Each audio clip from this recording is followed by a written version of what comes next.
Dear ministers, ladies and gentlemen, I'm delighted to open this high-level forum. It is very exciting to bring together the private sector, civil society, government officials, and international organizations to join forces in the fight against corruption, to promote more inclusive and sustainable development in Greece. This event is an important step in the fruitful collaboration between the Greek authorities, the OECD, and the European Commission Structural Reform Support Service.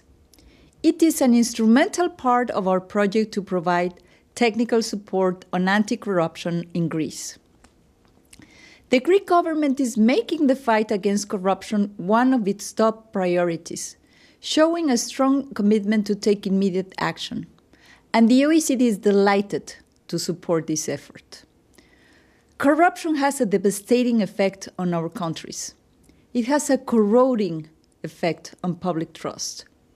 And public trust in what? In governments, in parliaments, in public institutions, political parties, but also trust on corporations, banks, rating agencies, media, trust in democracy and in our market economies. This is really dangerous. When corruption increases, our social pacts decay, our state weakens, and our economies underperform. It is a triple shock. At the OECD, we work with governments, and the low level of trust are frankly stunning. According to our latest Society at a Glance study, only 42% of people in OECD countries have confidence in their national governments on average. In Greece, unfortunately, this figure is even lower at 32%. Corruption also affects investment. Indeed, the very perception of corruption diminishes the attractiveness of a country as a destination for investment. You will hear later today how our research shows that higher levels of perceived corruption are associated with less quality foreign direct investment, less growth, and more social inequalities. Let me give you an example from our work on bribery. The OECD estimates that if there is a 1-point increase in perceived corruption in Greece, then there would be 4 to 9% less investment in the country from the other 42 parties of the Anti-Bribery Convention. This is a crucial matter for Greece, whose economic and social recovery largely hinge on further boosting investment.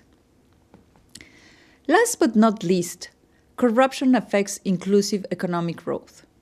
In Greece and elsewhere, this is a vicious cycle involving the whole of society, but is particularly punishing for the poor and the disadvantaged who can least afford to pay bribes and often bear the brunt of bad governance.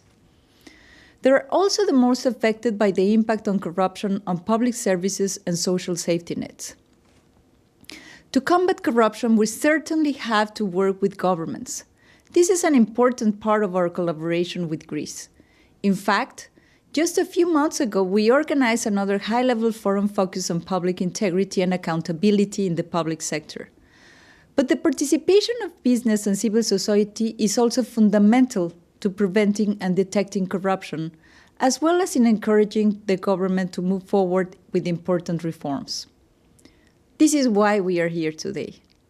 Over the next 2 days, we will be discussing issues from corruption challenges faced by the Greek private sector and the powerful role the media can play in bringing corruption to light, to the role of international organizations in setting international standards and the Greek government efforts to fight corruption and promote sustainable economic growth.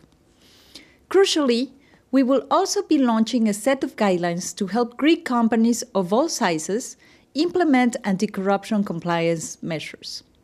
And we're also pleased to be supporting the Greek government's initiative to pass a comprehensive public and private sector whistleblower protection law.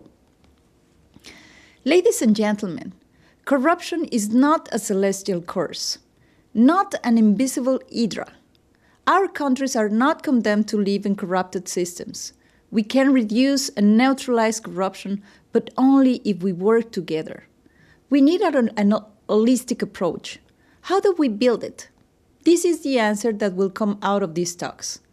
Now that reforms are starting to bear fruit in Greece, now that the economy is finally growing again, now that this country is attracting investors' attention again, let's put the fight against corruption at the very top of our agendas.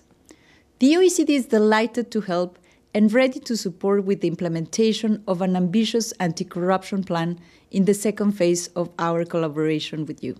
Thank you very much.